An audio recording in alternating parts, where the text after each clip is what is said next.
Hi y'all, and welcome back to my channel. And welcome to a video that I thought was going to be a good sort of update situation, because for any of y'all who have been with me for an extended period of time, y'all know for a while there I was pretty streamlined in the brands that I was like, yes, this is a brand that I'm going to be buying from till the day I die. And for those of you who have been with me since that time, and those of you who are with me now, are also aware of the fact that opinions have changed, loyalties have shifted, and we aren't so much living for certain other brands. Well, some things, I'll purchase whatever from, and then there are others where it's like, no, I think I could live the rest of my life without purchasing anything from them. So today we are obviously going to be talking about brands that no longer interest me, brands that I'm not necessarily inclined to purchase from for one reason or another. Now, for several of these brands, there are products that I absolutely love, and there are some brands that I will continue to purchase certain things from. But on a whole, these companies are just ones that I look at, I see what they're releasing, my past experiences, and I'm just kind of Obviously, this is hideously preference-based. If I talk about a brand that you absolutely love, that is fan-tucking-fastic, you keep doing you, boo-boo. We all have differences of opinion, expectations, all that sort of thing. I will also preface this, if it looks like I'm sweating profusely, it's because I am. So, without further ado, we are just gonna go in and have a little brand breakdown, just a little discussion of why I'm not, just completely loyal and obsessed with these companies anymore. And there will be a top 10 favorite brands coming out after this as well. So we might as well start from the top. The first brand that came to my mind when I'm like, okay, what are brands that I'm just not buying from anymore? And one of the ones that really stood out to me was Too Faced. Now, I don't know if my eyeshadow palette declutter is up yet. If it's not, spoiler alert, I kept one Too Faced palette. And I just ended up decluttering all of the rest because I don't use them, because Too Faced doesn't possess an eyeshadow formula that absolutely blows me away, especially for the price, considering less expensive alternatives I've tried. And I mean, Too Faced has some products I love. I am wearing the Born This Way foundation today, one of my absolute favorites. Y'all know I love their Tutti Frutti blushes. I love their little heart-shaped blushes. I have yet to completely fall in love with a highlighter formula by them. But definitely on the eyeshadow palette reviewing front, they're just not doing it for me. They're not doing it quality-wise. They're not doing it layout, color theory.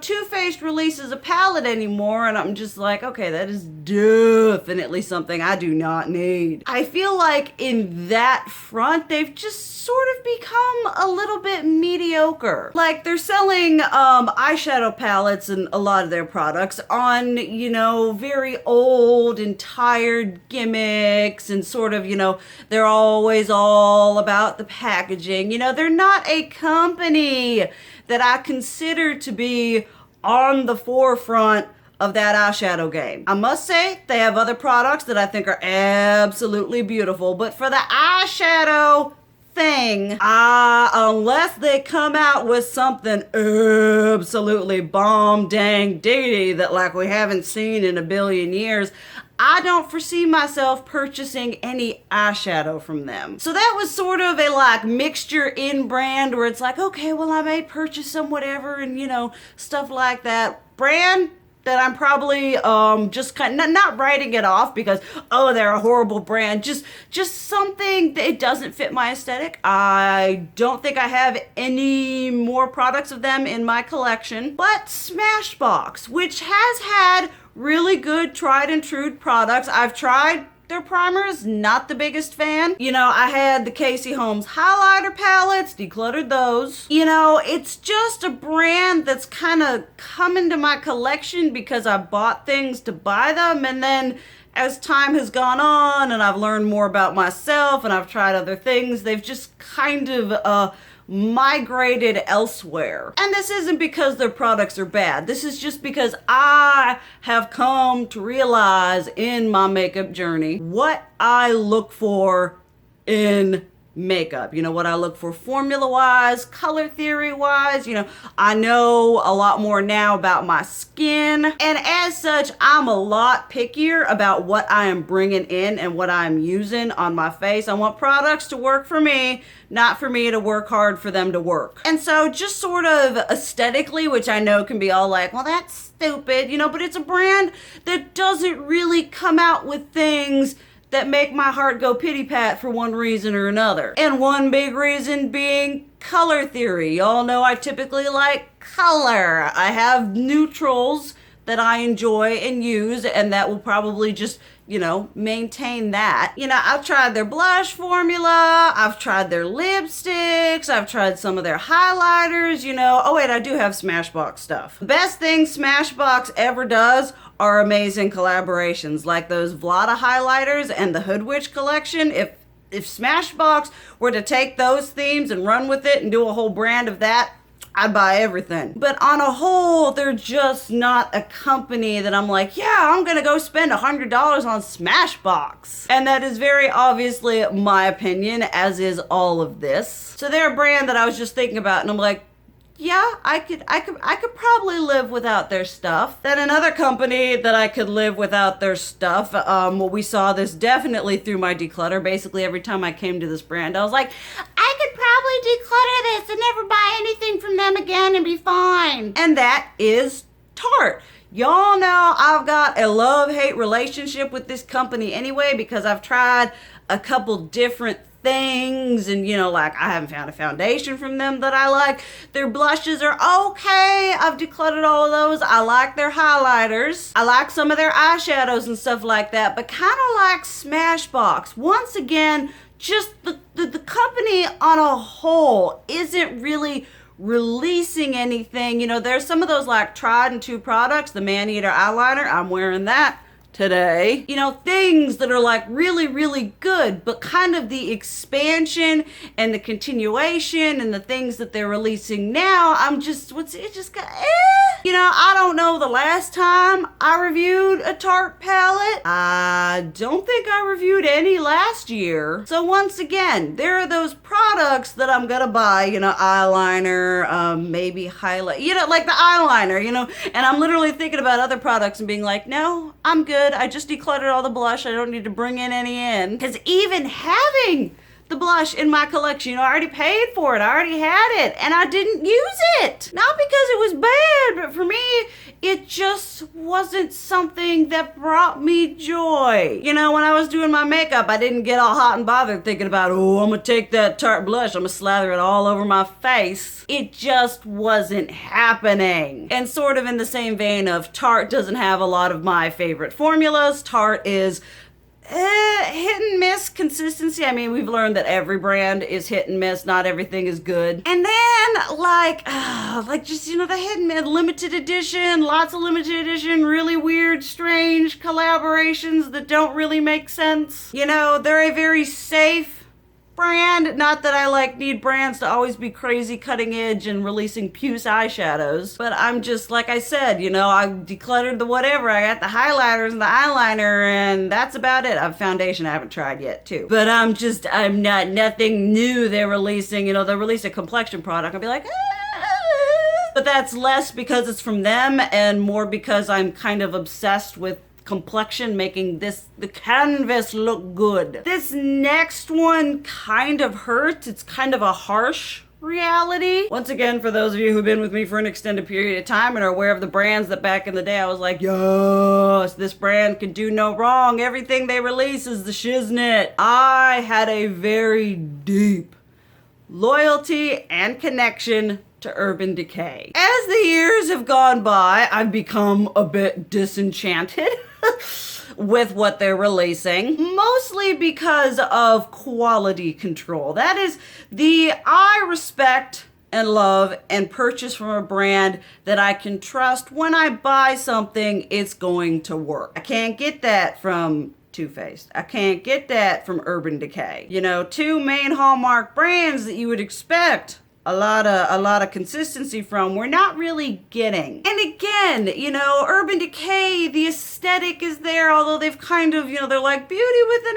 edge, and I'm like, not really. Releasing a blue eyeliner does not a makeup brand with an edge create. And another thing is that kind of keeps me, the things that I would want to purchase from Urban Decay, they've discontinued, like the electric palette, the blushes. I know there was something else as well, but like those staple products that I would be like, yeah, I would return to this brand for those. They don't even have those anymore. And like all the other aforementioned brands, I just, you know, they release stuff and I'm just like, okay, all right. You know, there are so many, you know, we've got mainstream brands as well as like just, you know, indie brands that are slaying the formula, the aesthetic, the color theory, you know, when, you know, you have this big brand and it's just, you know, that's supposed to be cutting edge and on the forefront. They've got all the money for research and everything like that. And Urban Decay really suffers from a trend happens, right? It happens. And then a year later, Urban Decay is like, hey, we're on that. Let's release this. And so people are like, what? Why? I mean, Urban Decay has just, I've just fallen out of love with them. And it's sad because you think you're like, they used to be my friend. I used to buy so much from them. I think the last kind of nifty release they did, I mean, they had the Elements palette. That was kind of cool. I didn't buy that. They had the Kristen Leanne. That was kind of cool. I didn't buy it for my own, you know, whatevers. You know, they've had a couple things here or there, but what they lack is that aesthetic and formula quality consistency. And in 2020, your girl just does not have time for that shiz. I need it to work, and I need it to work today. And so while is there anything from Urban Decay that I would repurchase? Like I'm trying to think through all the subcategories of my makeup and I'm like, I can't think of nothing. They're just like with Too Faced. It's like back in the day, everything they released, yes! And now they release something, I'm like, no. This next one is sort of, a couple of y'all have requested that I do a review or try products by this brand. I've tried one. No, two. Probably going to remain at two because your girl used to be very, I didn't have a lot of control.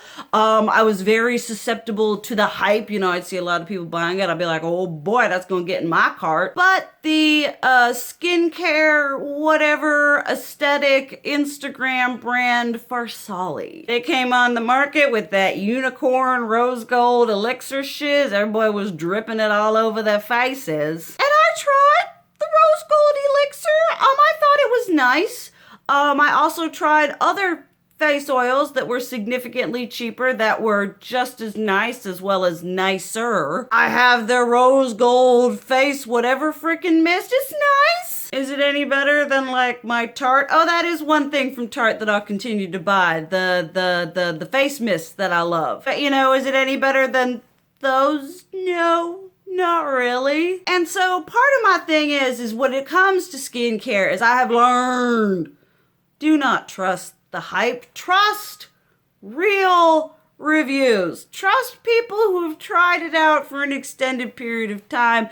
Don't purchase a makeup product that when it releases, it immediately has 5 stars. Give it time to let it kind of level, to let it pan out. Because skincare, which y'all know, is disgustingly important to me. And skincare is disgustingly personal and important. And so when you have brands that like to market skincare in the same way that they market makeup, in the sense of constantly trying new things, it concerns me a little bit. Because a good skincare routine and good skin is achieved through extended, continuous use. I'm surprised my skin just didn't completely fall off when I was bouncing around from one thing to the other every day. My skin was like, stop Stop. Let me get used to something. And now that I've learned that you need to use the consistency, and for Solly, I mean, I see something by them and I'm like, I'm good. It's overpriced. It's hyped. It's gimmicky. It's sold on the fact that it's for Solly and it's all like whatever. Kind of like with Tatcha, although I do love the Tatcha Dewy Skin Cream. Everything else I've tried by them, I've been able to find something less expensive that does the exact same thing. But with for Solly, it's just kind of like, okay. All right, I'm just not vibing with them. And sort of in the same way, although a little less intensely, is Glow Recipe, where, like I said, when it comes to skincare, I've tried so much like bomb diggity, less expensive Korean skincare. Like, y'all know my end all be all, not less expensive Korean skincare is IOPE. I love them. I haven't tried a single product by them that I don't love. So I'm kind of dissuaded by I guess mainstream or Sephora carried skincare, that you see the little Instagram videos for, and you're like, okay, all right. It's marketed on its cuteness and its whatever rather than what it does. So when it comes to skincare, you're probably not going to be seeing anything for Solly and Glow Recipe for me, because they're just not companies that I see anything that really, it's just a company. I'm just kind of like, okay, all right. The next one is sort of a by kind of taking it by experience, with this brand, if they were to release something that looked vaguely interesting to me, I probably would be interested. But once again, with the brand on a whole, I'm just kind of like, with everything, they're products that I would buy from them. We're talking about Lorac here. Y'all know I love their blushes. I love their highlighters. Their face products are disgustingly underrated. I think I decluttered all of my Lorac eyeshadow palettes. I love the formula, don't get me wrong, but neutrality just wasn't something that I was reaching for. And so, Lorac is again one of those older makeup brands, one of those tried and true ones like Urban Decay that in today's climate just doesn't seem to be keeping up.